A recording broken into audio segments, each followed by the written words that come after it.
Gold, trusted gold buyers. మీరు తాకట్టు పెట్టిన బంగారాన్ని విడిపించి ఈ రోజు ఉన్న మార్కెట్ ధరకు కొనబడును.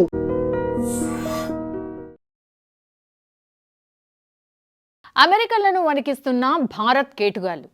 మీ దగ్గర మంచి ఇంగ్లీష్ ఉందా? అమెరికన్ యాక్సెంట్లో మాట్లాడగలుగుతారా?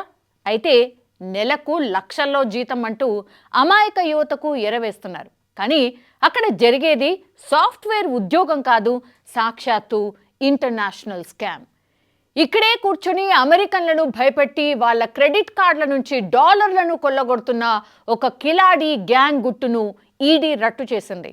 హైదరాబాద్ నుంచి అహ్మదాబాద్ వరకు సాగుతున్న ఈ అక్రమ కాల్ సెంటర్ల దందా ఏంటి? అమెరికన్లను వీళ్ళు ఎలా బ్లాక్మెయిల్ చేస్తున్నారు? ఆ డాలర్లు క్రిప్టో కరెన్సీగా ఎలా మారుతున్నాయి? ఈ హైటెక్ దోపిడీ వెనుక ఉన్న షాకింగ్ నిజాలు ఇప్పుడు చూద్దాం. నిందితులు అమెరికాలోని ప్రముఖ క్రెడిట్ కార్డ్ కంపెనీలు లేదా అక్కడి గవర్నమెంట్ ఏజెన్సీల అధికారులమని ఫోన్ చేస్తారు. మీరు ట్యాక్స్ కట్టలేదు, మీ కార్డ్ ఓవర్ డ్యూ ఉంది, వెంటనే పే చేయకపోతే అరెస్ట్ చేస్తామని వణికిస్తారు. భయపడిన అమెరికన్ల దగ్గర నుంచి డబ్బులు నేరుగా కాకుండా అమెజాన్ గిఫ్ట్ కార్డుల రూపంలో కోడ్లను తీసుకుంటారు. ఆ కోడ్లను మళ్ళీ క్రిప్టో కరెన్సీగా మార్చి చివరికి మన దేశీ కరెన్సీలోకి తెచ్చుకుంటారు. హైదరాబాద్, అహ్మదాబాద్, మహారాష్ట్రలో ఏకకాలంలో సోదాలు జరిగాయి. అకిబ్ అనే నిందితుడి దగ్గర $12,000 క్రిప్టో కరెన్సీ, లక్షల నగదు పట్టుబడ్డాయి. మహమ్మద్ అన్సారీ, అకిబ్, వికాస్ వంటి వాళ్ళు ఈ నెట్వర్క్ను నడిపిస్తున్నారు. వీరి వెనుక విదేశీ శక్తులు కూడా ఉన్నట్టు అధికారులు గుర్తించారు. ఇది కేవలం ఒక స్కామ్ కాదు, ఇది మన దేశ ప్రతిష్టకు పడుతున్న తూట్లు.